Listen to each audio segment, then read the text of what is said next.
March 15th, 1943. Bath Iron Works, Slipway No. 2.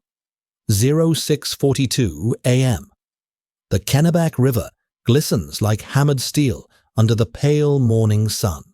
Mist rolls across the water in slow, ghostly sheets as the shipyard hums with an electricity felt more than heard. The destroyer, now fully assembled, armed and crewed, rests proudly on the wooden cradle, supporting her final moments on land. Her sharp bow points toward the river, black hull numbers freshly painted on either side, her decks gleaming with the silver sheen of new rails, fittings, and weapon mounts. She looks ready to leap, and in many ways, she is. A small crowd gathers along the riverfront, yard workers, supervisors, engineers, and families who braved the freezing morning to witness history. Men who've barely slept in weeks stand shoulder to shoulder with women from the drafting rooms and tool shops. Even the notoriously reserved office clerks have stepped outside. The destroyer is theirs. Their hands shaped her. Their sweat welded her. Their faith in a new way of working brought her into existence. Carleton walks slowly toward the launching platform. Peterson and Bascom close behind. He carries a clipboard, but his focus is fixed on the ship itself. "What did the Bureau say after yesterday's inspection?" Bascom mutters. Peterson answers before Carleton can. "That Hartwell fellow is still in shock," he says. "Kept saying he expected to find seams held together with paint and prayer." Bascom snorts a laugh. "Well, he can eat his hat. I've seen every weld in that hull. The boys outdid themselves." Carleton nods. "They did. All of you did." A moment passes as the three men stand before the towering flank of the destroyer. The great vessel seems almost alive, humming with anticipation. Peterson lets out a soft whistle. Hard to believe where she was 3 weeks ago, barely a ribcage. Carleton runs a hand across a section of the hull as if greeting an old friend. "That's the thing about change, Hal," he says quietly. "When it works, it feels impossible in hindsight." A whistle blows. The crowd hushes. A Navy lieutenant steps onto the podium, clearing his throat. "Ladies and gentlemen, crew of the United States Navy, workers of Bath Iron Works, we are gathered here to witness the launch of the newest vessel in the fight for the Pacific." Carleton stands to the side, arms folded. He does not seek the spotlight. He never has. But today, he can feel hundreds of eyes on him. The lieutenant continues. "This destroyer was built in a time frame the Navy previously considered unattainable. Through innovation, coordination, and tireless labor, this yard has proven that America's industrial strength is still capable of miracles." A low murmur ripples through the crowd, equal parts pride and disbelief. Bascom leans toward Carleton. "You hear that? He said miracles." Carleton keeps his gaze on the ship. "There's nothing miraculous about good planning." Bascom chuckles. "You'd be surprised how many miracles people mistake for hard work." The ceremony continues, brief, efficient, perfect for a nation at war. Then comes the final moment. A bottle of champagne is handed to Mrs. Eleanor Whitcomb, wife of a local machinist who has 2 sons fighting in the Pacific.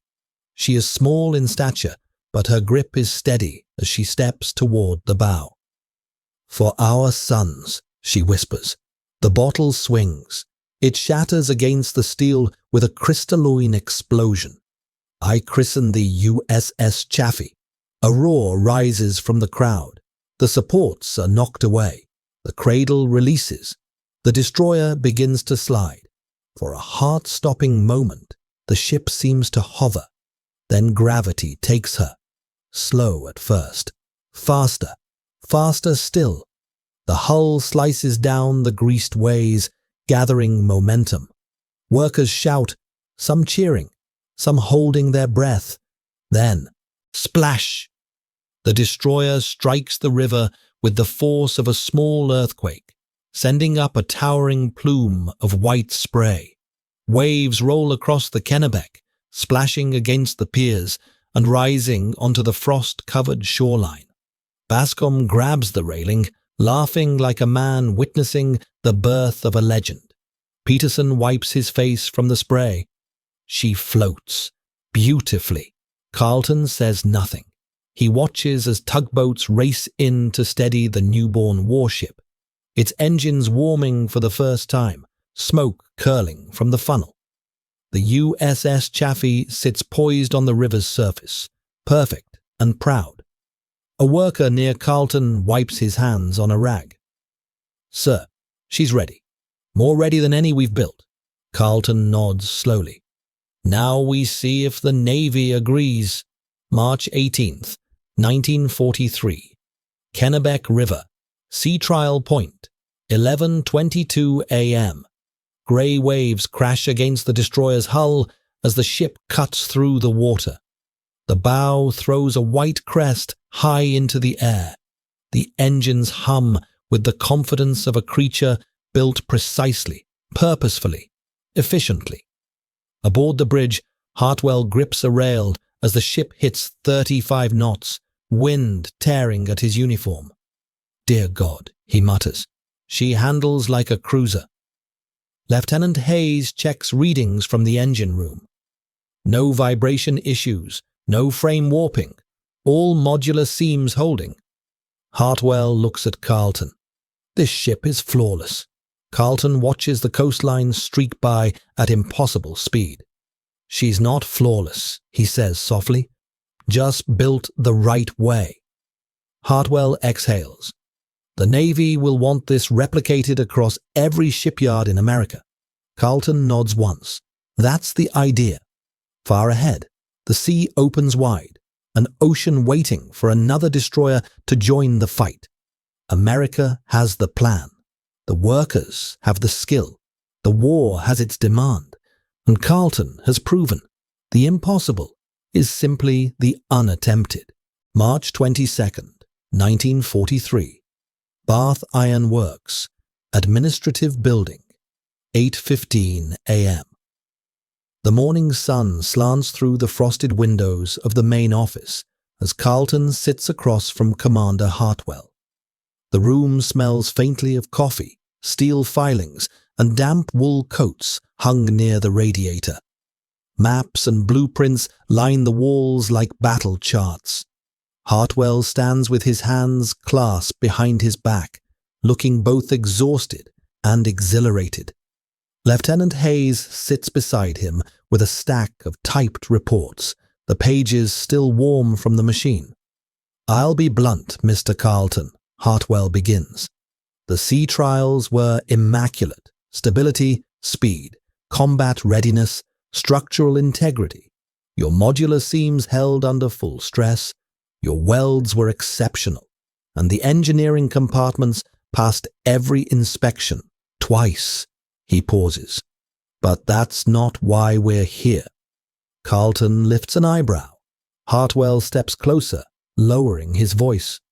"We've never seen anything like this. A shipyard turning months into days, prefabrication on this scale, crew coordination without collapse, seamless shift transitions. It's not just impressive." He stops, searching for a word. "It's transformative." Hayes slides a document across the desk toward Carleton. "The Bureau of Ships is requesting a full procedural outline. Every step, every diagram, every shift protocol. They want your entire system documented for replication."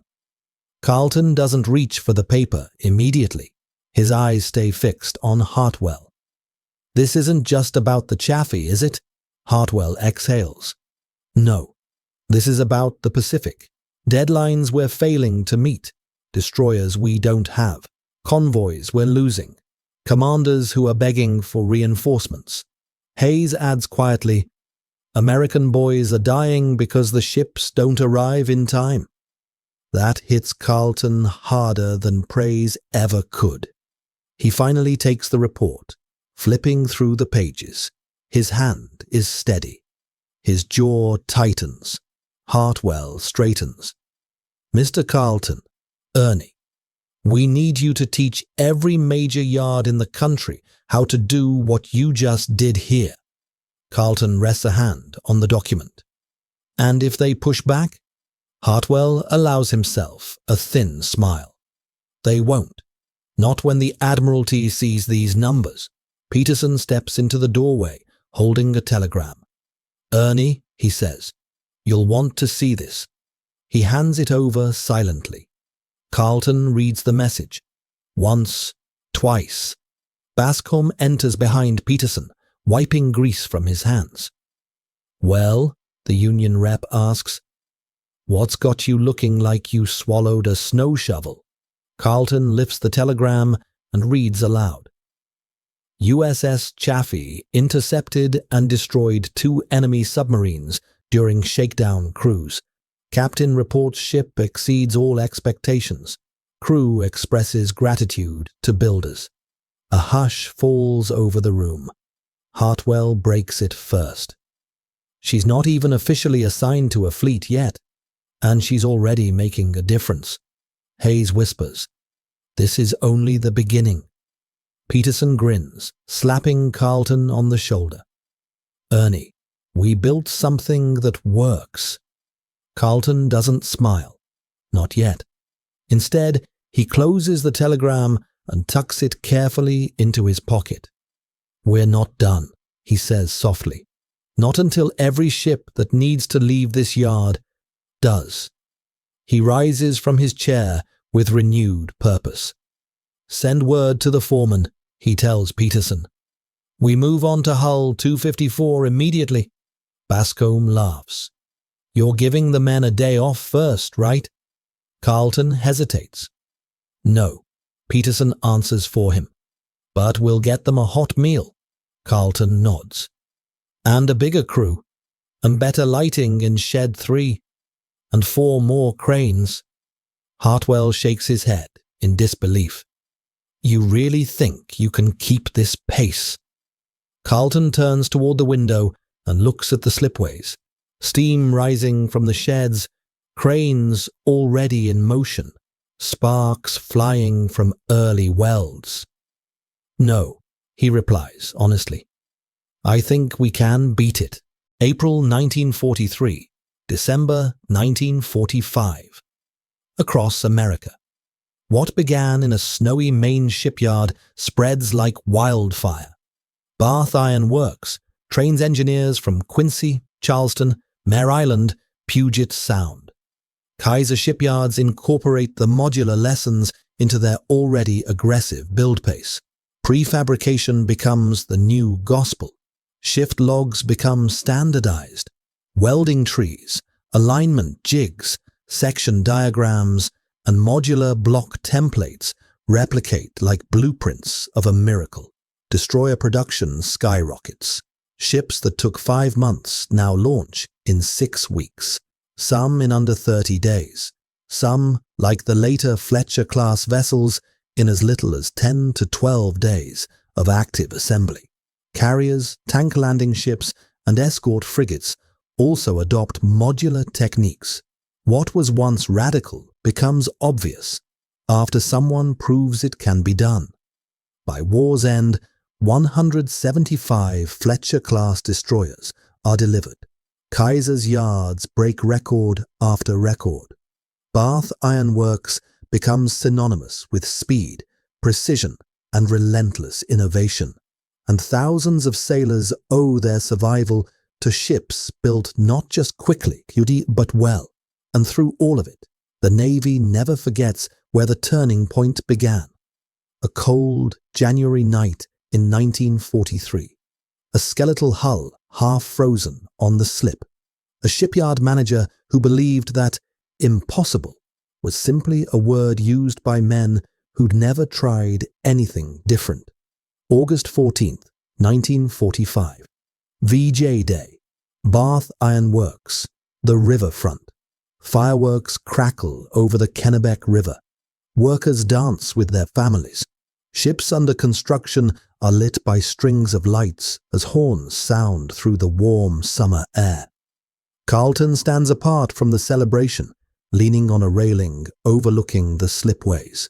Bascom joins him, handing him a cup of coffee. "You should be down there," Bascom says. "You helped end this war." Carleton watches the lights shimmer on the river. "I just helped build the ships," he replies quietly. "Sailors won the war." Bascom grins. "Maybe so, but without your ships, those sailors wouldn't have made it home." Carleton finally allows himself a small, tired smile. "I suppose," he says. "That's reason enough."